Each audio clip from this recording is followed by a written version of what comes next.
Sebelah kotak kayunya ada sepasang kaki pucet, kurus, lagi berdiri, tapi nggak napak lantai. Aris langsung ngeliat ada rambut panjang hitam menjuntai turun dari atap mobil, nutupin sebagian kaca depan mobilnya dia. Tangannya yang cuma kering dengan kuku panjang itu mulai meluk lehernya Hendra kenceng banget. Di waktu yang sama, Hendra semakin sesak nafas. Sampai akhirnya dia nggak bisa nafas sama sekali. Hai,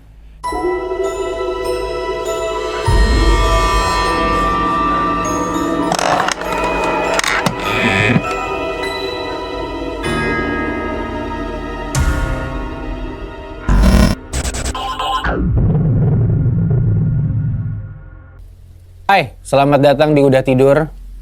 Balik lagi barengan sama gue Syahabi, dan hari ini kami punya banyak banget cerita yang siap nemenin tidur lo biar makin nyenyak. Kami dapat cerita dari pengirim yang namanya Aris. Aris ini orangnya lempeng banget. Dia itu kerja sebagai kurir dan dia nggak percaya sama sekali sama yang namanya hantu. Tipikal orang yang kalau dengar ada suara aneh di rumahnya paling dia cuma bilang, ah itu tikus kawin kali. Bayang lah ya. Nah pasti lu juga pernah tuh punya temen yang kayak Aris ini. Tapi ada satu malam yang bikin Aris nih akhirnya kena mental. Jadi waktu itu di daerah Jakarta Barat, sekitar jam 9:30 malam, hujan lagi deras-derasnya, Aris ini dapat tugas untuk antar paket kayu gede ke sebuah apartemen tua yang lagi renovasi. Pas dia nyampe, itu bangunan udah sepi banget. Cuman ada satu lift yang nyala. Itu pun lampunya kedap-kedip, kayak mau mati. Setelah nyampe lift, Aris akhirnya masuk lift dan narok kotak kayunya itu di pojokan. Dia tekan tombol lantai 14. Itu lift itu nutupnya lama banget dan bunyinya kasar gitu kayak lift yang udah tua. Kayak ketek-ketek, dar. Pas lift mulai naik, Aris ini cuma main HP. Ngaca-ngaca dikit di pintu lift yang stainless steelnya udah rada-rada buram. Dan pas udah lewat lantai 7 nih, tiba-tiba lampu lift itu mati total. Liftnya berhenti mendadak sampai badan Aris tuh kegoncang gitu. Suasananya langsung hening banget, dan lo tau kan, tipe sunyi yang bikin kuping lo denging. Nah, kayak gitu. Pas Aris lagi ngeraba-raba nyari tombol darurat, tiba-tiba kotak kayu di belakang dia itu bunyi. Aris langsung nengok tuh ke arah kotak kayunya. Anjir, apaan tuh? Tadi dalam hati. Dia nyalain senter HP-nya, nembak ke arah kotak itu. Aman. Pas dilihat dengan senternya dia tuh masih kebungkus lakban rapet.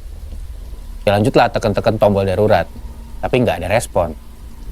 Terus di tengah-tengah dia lagi mikirin mau hubungin siapa, tiba-tiba ada bau amis, kayak bau bangke kena air hujan. Nah pas Aris ini lagi celingak-celinguk nyari sumber baunya, lampu lift nyala lagi. Tapi warna lampunya itu jadi merah redup yang gak enak banget di mata. Liftnya juga mulai kerasa gerak nih. Tapi Aris nih gak yakin ini tuh gerak naik atau turun. Akhirnya dia cuma nunggu aja tuh di situ. Nah pas dia nunggu, dia gak sengaja ngelihat ada pantulan di pintu lift. Dan ngelihat ke arah kotak kayu di belakang dia. Sebelah kotak kayunya ada sepasang kaki pucet, kurus, lagi berdiri, tapi nggak napak lantai. Aris langsung kaku, dia keringet dingin, dan dia merinding banget di situ. Dia nyoba buat merhatiin pantulan pintu, siapa tahu dia cuma salah lihat kan. Tapi makin dilihat, makin jelas kalau itu tuh bentuk kaki. Tiba-tiba pintu lift kebuka dikit, cuman secelah doang, terus macet dan ngeluarin bunyi kasar. Aris panik di situ. Dia coba paksa tarik pintu itu biar dia bisa keluar sambil teriak minta tolong dari arah luar. Pas dia lagi narik pintu, tiba-tiba Aris ngerasa ada yang megang pundaknya. Aris nengok ke arah pundaknya dan itu jelas banget tangan yang warnanya putih pucet lagi megang pundaknya dia. Dan ada suara bisikan pat di telinganya Aris. Suaranya ngomong gini, pingin. Suaranya kayak menggigil gitu. Aris refleks nyingkirin tangan itu dari pundaknya. Dia sabetin senter HP-nya ke belakang. Tapi ternyata kosong. Gak ada siapa-siapa di situ. Dia sendirian tuh di situ masih sama kotak kayu sialan itu. Akhirnya pintu ketutup dan liftnya jalan lagi. Lantai 11, lantai 12, dan lagi-lagi kotak kayu itu berulah lagi. Dari dalam kotak kayu itu kedengaran ada suara ketawa. Kecil, melengking, tawa cewek yang seakan-akan kayak lagi nahan ketawa gara-gara ngelihat tingkah lakunya si Aris yang ketakutan ini. Akhirnya kan udah kesel banget, Aris tendang lah kotak kayu itu kenceng banget sampai lakbannya tuh mulai kelepas. Dan dari kotak kayu itu keluar ada satu jari hitam, kunya panjang, mulai nyembul keluar dari celah-celah kayu. Aris sudah hampir nangis di situ, saking ketakutannya dia. Dia gedor-gedor pintu lift kayak orang gila. Dia nggak pernah setakut itu sebelumnya. Dan tiba-tiba, ting, lantai 14 kebuka. Aris langsung ngangkat kotak kayunya, dia ngelempar keluar lift, dan dia keliling lorong, akhirnya nemu nih, unit nomor 1402. Gak jauh dari liftnya. Dia tarik nafas bentar, dia ketok tuh pintu. Terus dibuka, yang keluar itu ternyata bapak-bapak. Bapak-bapak tua yang mukanya udah ngantuk. Tanya, kenapa mas? Paket atas nama Arya? Iya mas, bener. Aris di situ beralasan kalau paket itu tuh cukup berat. Jadi dia tinggal di depan lift. Dan minta bantuan. Bapak itu kebingungan lah. Loh berat gimana maksudnya? Dengan muka yang keheranan. Akhirnya si bapak ini ikut Aris buat ngambil paketnya. Dan pas nyampe depan lift, tuh kotak kayu masih rapih. Lakbannya itu masih utuh. Gak ada bekas robek sama sekali ataupun gak kelihatan kotak itu tuh pernah dibuka. Akhirnya ditanya lah sama Aris, Pak Arya mesen apa sih ini sebenarnya? Kata si Pak Arya, manekin mas, saya buka toko baju di Blok M situ katanya. Arya sambil buka lakban dari kotak kayu itu dan ngebuka kotak kayunya, di dalamnya pun itu emang ada manekin warnanya hitam polos dan ya yang seperti lo lihat di toko-toko baju, standar aja. Manekin doang nih mas, makanya saya heran kok mas bilang berat. Akhirnya Aris dan Pak Arya saling ngucapin terima kasih dan Aris balik lagi ke arah lift. Dan dia nyoba buat gunain lift yang satunya lagi, bukan lift yang dia pakai sebelumnya. Aris mulai ngatur napas pelan-pelan, pikirannya kacau, tapi ya dia mencoba buat meyakinkan diri kalau ya tadi itu cuman halusinasi aja. Mungkin Aris kecapean atau gimana lah.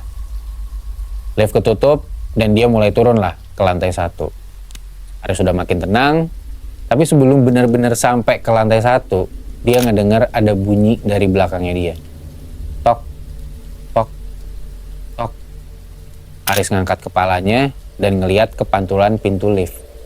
Dan di situ kelihatan ada cewek pakai baju putih, rambutnya panjang, berdiri di belakang Aris. Aris yakin dia dari tadi cuma sendiri di lift itu.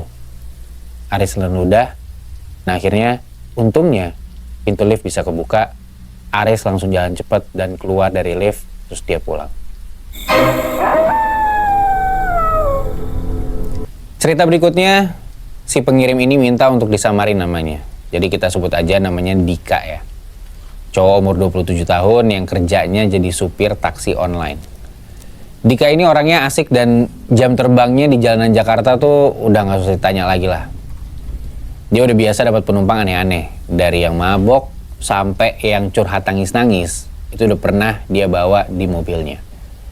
Satu hari, waktu itu sekitar jam 2 malam, gerimis tipis mulai turun di daerah Jagakarsa. Dika baru aja mau off aplikasinya, tapi tiba-tiba masuk nih satu orderan. Titik jemputnya di pinggir TPU atau tempat pemakaman umum Jeruk Purut. Tujuannya sebuah perumahan tua di Depok. Pas dia sampai di titik jemput, suasananya itu sepi banget. Cuman ada lampu jalan yang kuningnya tuh udah redup. Di pinggir trotoar, berdiri seorang cewek pakai hoodie kegedean. Mukanya ketutup masker sama poni rambutnya. Dia masuk ke kursi belakang tanpa ngomong apa-apa, tanpa ngomong sepatah kata pun, dan Dika cuma nyapa standar. Sesuai aplikasi ya mbak. Sambil lewat spion tengah, dia ngeliat kalau cewek itu tuh kelihatan cuman ngangguk pelan aja. Pas mobil udah jalan nih, Dika ngerasa suhu di dalam mobilnya tuh lama-lama drop. Kerasa kok dingin banget. Padahal AC-nya ini cuma di level 1. Nah, dia tuh mikir, level 1 kok gue matiin, ya nggak mungkin kan, ntar gue dikasih bintang 1 nih sama penumpang gue. Ya udahlah, daripada akunnya dia anyep, dia biarin aja tuh AC-nya nyala gitu aja walaupun dingin suasananya. Toh penumpang belum protes apa-apa nih soal AC-nya. Terus Dika nyoba buat nyari topik lah biar nggak kaku gitu kan. Lembur ya mbak, jam segini kok baru pulang? Dika nanya sambil ngeliat dari spion tengah. Nah si cewek ini diem aja. Matanya tuh lurus natap ke depan, tapi pandangannya kosong. Nah Dika agak bingung. Akhirnya dia nyalain radio lah pelan-pelan buat mecah kesunyian. Tapi anehnya radionya tuh cuman ngeluarin suara statis kayak nggak ada lagu sama sekali, nggak kelihatan bahwa dia tuh bisa dapet sinyal yang bagus atau frekuensi radio yang bagus gitu. Tiba-tiba si cewek ini ngomong, suaranya kecil banget, kayak orang bisik-bisik dari jauh. Si customer-nya tuh ngomong kayak gini, Mas, jangan lewat jalan utama, lewat jalan pintas depan aja ya, biar cepat. kayak gitu. Dika bingung, karena maps-nya dia itu nyuruhnya tuh lurus. Tapi karena harusnya mungkin penumpang ini lebih tahu lah jalan pulangnya dia. Dika ikutin lah saran penumpangnya ini dan masuk ke gang yang lebih sempit dan gelap. Pas masuk ke gang itu, tiba-tiba ban mobilnya Dika itu kerasa berat banget. Tarikan gasnya pun kayak rasanya berat dan gak kerasa bisa maju lebih cepat. Dan langsung diikutin sama suara yang kenceng banget. Tiba-tiba ada sesuatu jatuh di atas atap mobilnya Dika. Bunyinya kenceng banget sampai mobilnya Dika ini goyang. Dika ngerem mendadak di situ. Apaan nih? Dika nengok ke belakang mau nanya si cewek, tapi ternyata di kursi penumpang kosong. Penumpang cewek ini hilang. Pintu pun nggak ada yang kebuka dan ya nggak kerasa si cewek ini keluar dari mobil, tapi cewek ini nggak ada di kursi belakang mobilnya Dika. Jantung Dika di situ langsung deg-degan banget. Dan pas dia lagi panik-paniknya, dia dengar ada suara garukan dari arah atap mobil. Kayak seret, seret. Suaranya pelan tapi kayak bergerak dari arah belakang menuju ke kaca depan. Dika merem sebentar, dia nyoba buat nenangin diri. Dia mikir bahwa ini semoga cuma dahan pohon aja, cuma dahan pohon, cuma ranting, cuma daun. Tapi pas dia buka mata dan ngelihat ke arah depan, Dika ngelihat ada rambut panjang hitam menjuntai turun dari atap mobil, nutupin sebagian kaca depan mobilnya dia. Dika cuma bisa diem di situ sambil agak mundur neken jok mobilnya, karena dia nggak tahu dia mesti apa. Dan Dika ngelihat rambut itu turun pelan-pelan, pelan banget, sampai akhirnya mulai kelihatan sosok ini, jidatnya tuh kayak gimana. Dan akhirnya muncul keseluruhan muka dengan posisi kebalik dari atas atap. Wajahnya pucat pasi, matanya melotot gede banget tanpa ada kelopak matanya. Dan dia nempel di kaca depan sambil nyengir lebar banget. Radio Dika tiba-tiba bunyi kresek-kresek dan diikutin suara kayak gini. Masnya mau kemana? Dika langsung injek gas gila-gilaan, dia nggak peduli lagi dinabrak apa, yang penting dia bisa keluar dari gang itu. Pas dia udah nemu jalan raya terang, dia berhentiin mobil di samping tukang nasi goreng yang masih buka. Dia lari keluar dan tukang nasi goreng ditambah 2 orang lagi yang ada di situ yang lagi makan itu ngelihat Dika keluar dengan panik. Mereka juga coba nanya ke Dika untuk mastiin kalau Dika ini nggak kenapa-napa. Dika ceritain nih soal apa yang abis dia lihat. Soal dia nganterin penumpang, benturan, rambut, dan wajah yang muncul di depan kaca. Di tengah ngobrol itu, mereka sadar sama sesuatu yang bikin merinding. Ternyata di atas atap mobilnya Dika yang putih bersih itu ada bekas telapak tangan hitam gosong yang banyak banget. Kayak ada 10 orang yang habis nangkring di atas mobilnya Dika sepanjang jalan. Dan yang paling parah adalah, pas Dika ngecek HP-nya buat ngelihat status order tadi, nama akun penumpangnya itu jadi aneh. Cuman titik-titik panjang dan statusnya complete. Statusnya selesai. Sejak kejadian itu, Dika tuh langsung ngejual mobilnya minggu itu juga. Dia bilang sampai sekarang bahkan dia masih sering ngerasa ada yang berat setiap kali dia nyetir sendirian kalau malam-malam.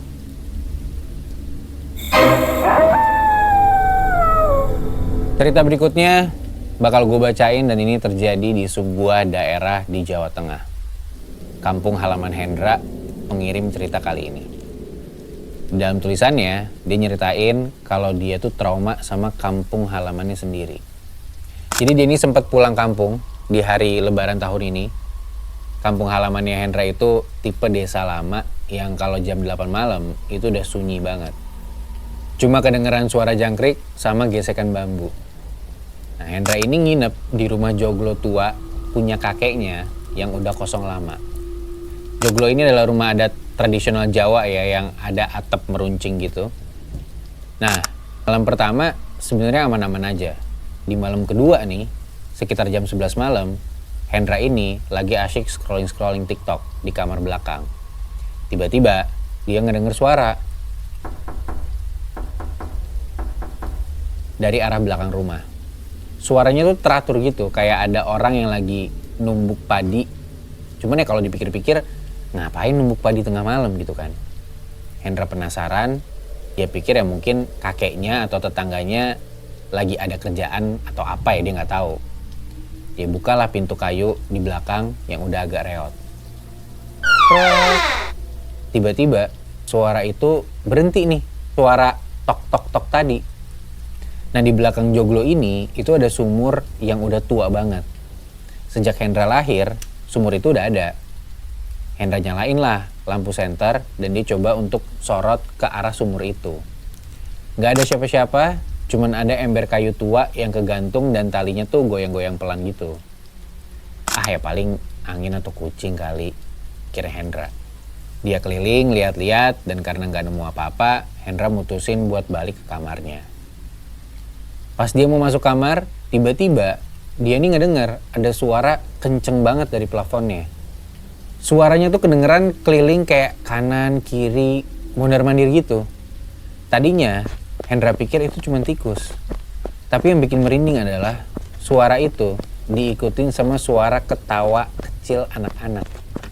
Jadi kerasa kayak ada anak kecil yang lari-larian di atas plafonnya. Hendra berhenti, dia nengok ke atas. Dan suara itu makin kenceng. Pindah dari pojok kiri ke kanan. Tiba-tiba hening. Nah di tengah kesunyian itu, dari sela-sela kayu plafon yang agak renggang, itu jatuh setetes cairan kental, warnanya hitam, ke pundak kaosnya Hendra. Hendra refleks ngeraba cairan itu. Terus dia cium. Ternyata baunya tuh amis dan busuk. Dan tiba-tiba, pintu belakang itu ketutup sendiri. Kenceng banget. Hendra panik, dia langsung lari ke arah ruang tamu, dan di ruang tamu itu ada satu cermin gede yang udah kuno. Di depan cermin itu, dia berhenti mendadak. Dia ngelihat pantulan dirinya dia dari cermin itu. Tapi di pundak belakangnya Hendra itu ada sosok wanita tua dengan kebaya kumel itu lagi nangkring. Kakinya kayak ngelingkarin pinggangnya Hendra dan tangannya kayak ngeringkup lehernya Hendra. Terus wajahnya tuh keriput ancur sebelah lagi ada di sampingnya Hendra. Hendra bener-bener nge-freeze di situ. Dia nggak berani tuh nengok ke bahunya sendiri. Tapi dia bisa ngerasain nafas dingin dan bau tanah yang ada di lehernya. Tiba-tiba sosok di cermin ini udah mulai gerak. Tangannya yang kurus kering dengan kuku panjang itu mulai meluk lehernya Hendra kenceng banget. Di waktu yang sama, Hendra semakin sesak nafas. Sampai akhirnya dia nggak bisa nafas sama sekali. Hendra coba buat ngelepas tangan itu dari lehernya. Tapi pas dia pegang lehernya sendiri, nggak ada apa-apa. Sosok ini pun mulai bisik ke Hendra.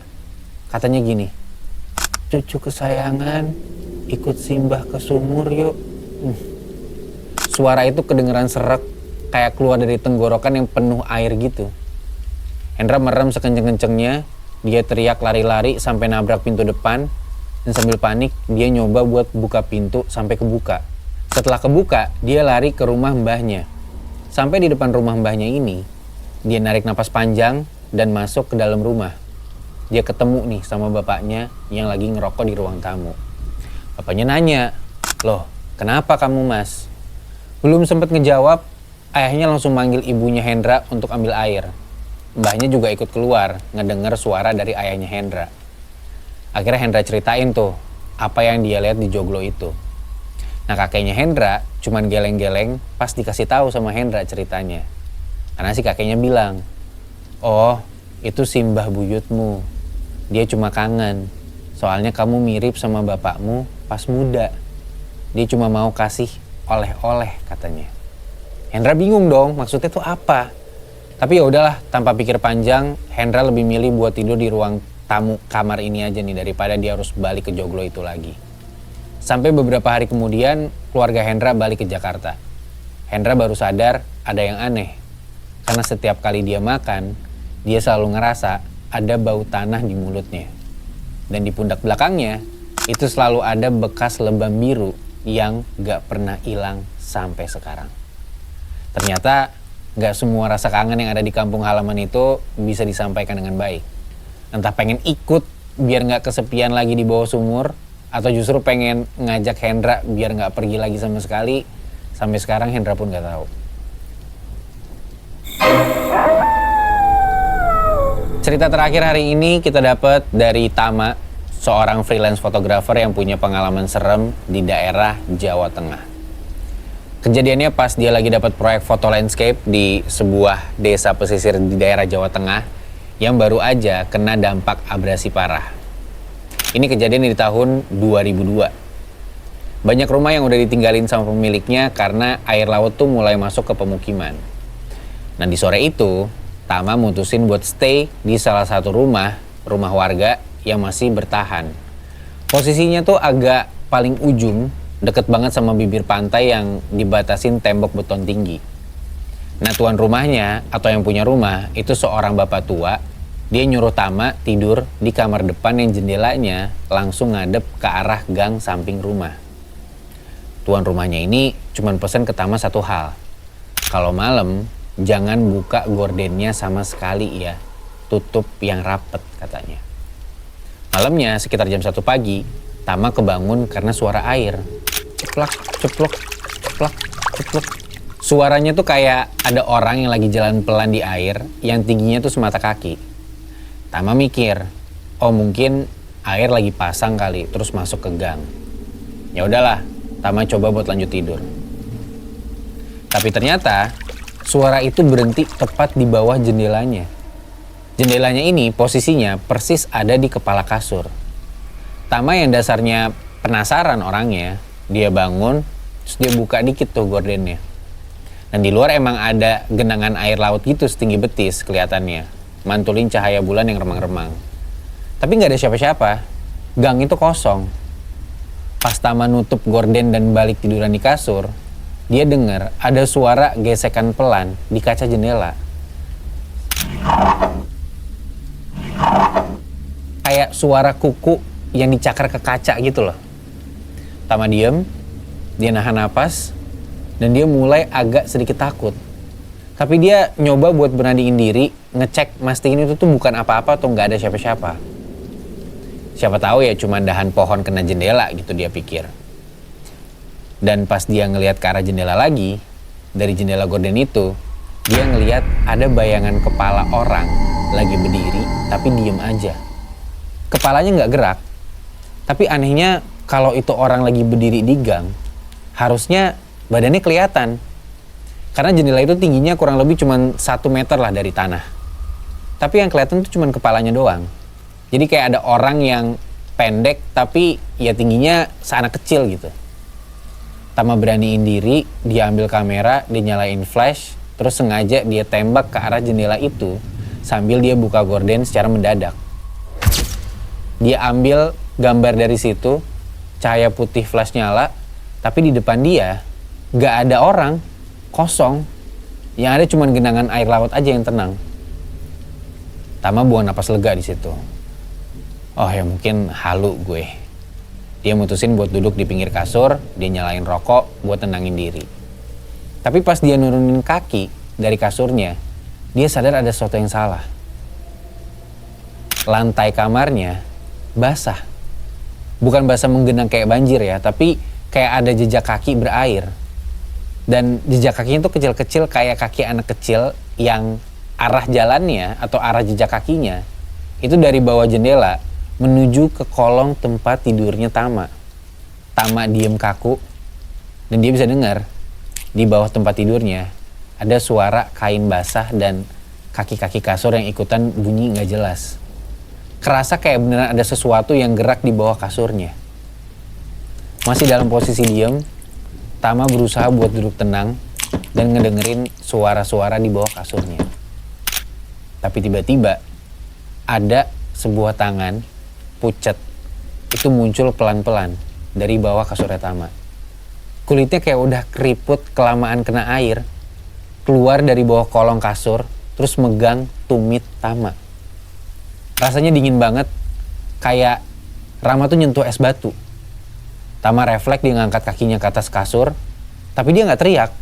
Dia benar-benar shock sampai suaranya tuh nggak keluar. Dan dari bawah, kedengeran ada suara kayak gini. Kak, temenin main di bawah. Tama lompat dari kasur dan dia nempel ke arah lemari yang ada di seberang kasur. Tama balik badan dan dia nengok ke bawah kasur. Di bawah kasur, dia ngeliat ada sesosok anak kecil yang rambutnya penuh lumpur lagi melotot ke arah Tama. Matanya hitam semua, gak ada putihnya sama sekali. Dan Tama ngeliat hal itu, dia langsung keluar dari kamar. Gak peduli sama kameranya yang ketinggalan, dia lari ke kamar tuan rumahnya yang ada di belakang dan langsung gedor-gedor pintunya.